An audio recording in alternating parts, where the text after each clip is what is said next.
Hello everyone, welcome to Result Guru. सभी का result गुरु के प्लेटफॉर्म पर बहुत बहुत स्वागत है।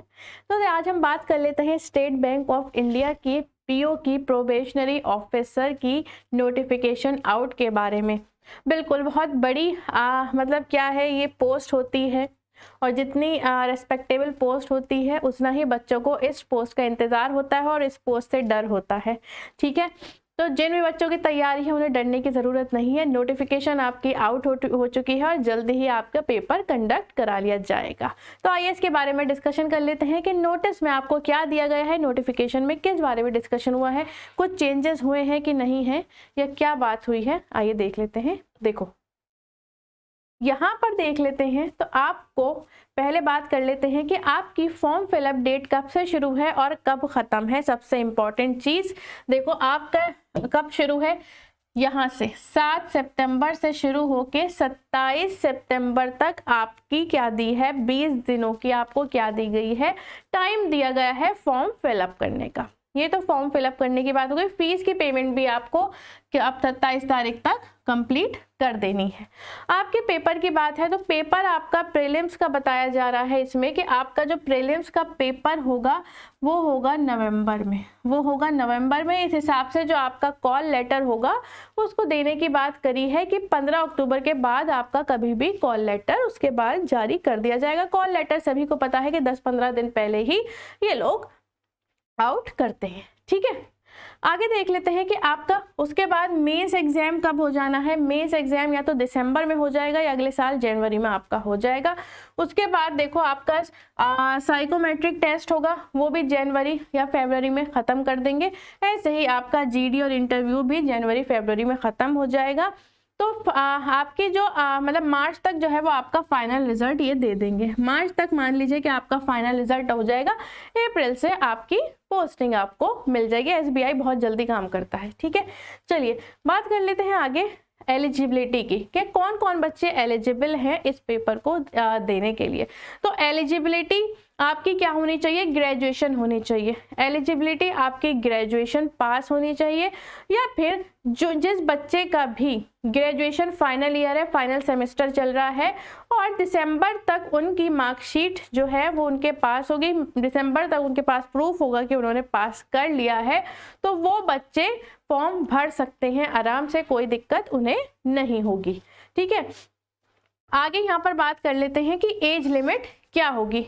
एज लिमिट अगर देखेंगे तो आपकी 21 साल से 30 साल आपकी एज लिमिट रहेगी। जिन बच्चों की एज जो है वो 21 साल से 21 ईयर्स से 30 ईयर्स के बीच में रहेगी, वो आराम से इस फॉर्म को फिल कर सकते हैं। ठीक है, यहाँ पर देखो एज रिलैक्सेशन की बात की है। एज रिलैक्सेशन आपको दिया है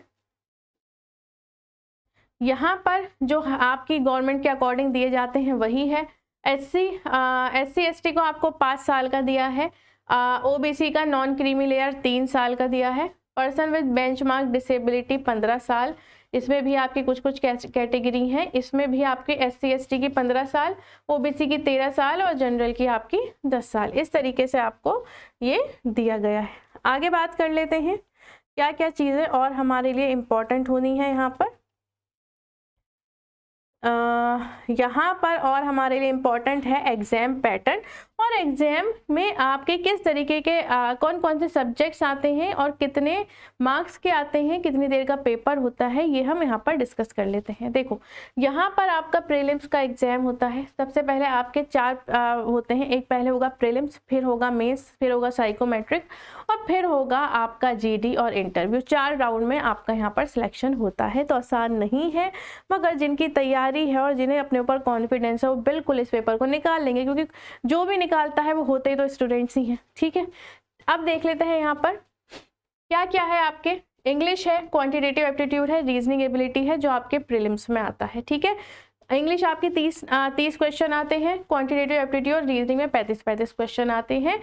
हर क्वेश्चन आपके 1 मार्क्स का होता है। तो टोटल आपको मिलता है यहाँ पर 1 घंटा 20-20 मिनट के तीनों सेक्शन आपको करने होते हैं। ठीक है, टोटल मार्क्स होते हैं 100 नंबर का ही आपको पेपर देखने के मिलता है। इसी के बेस पर आपकी कट ऑफ निकाली जाती है और जब कट ऑफ आ जाती है तो उसी के बेस पे आप मेंस देते हैं। ठीक है, फिर मेंस में जो मार्क्स आपके दिए जाते हैं, जो मेंस की कट ऑफ होगी उसका प्रीलिम्स की कट ऑफ से कुछ लेना देना नहीं होता है। ये सिर्फ आपकी जो प्रीलिम्स की है वो सिलेक्शन के लिए होती है, आपके मेंस पे मूव करने के लिए आपका ये पेपर दिया जाता है, बच्चों को छांटने के लिए दिया जाता है। और इसमें ये भी बताया गया है कि आपके जो कितने बच्चे लिए जाते हैं, आपके 10 गुना बच्चे लिए जाते हैं जितनी वैकेंसी होती है।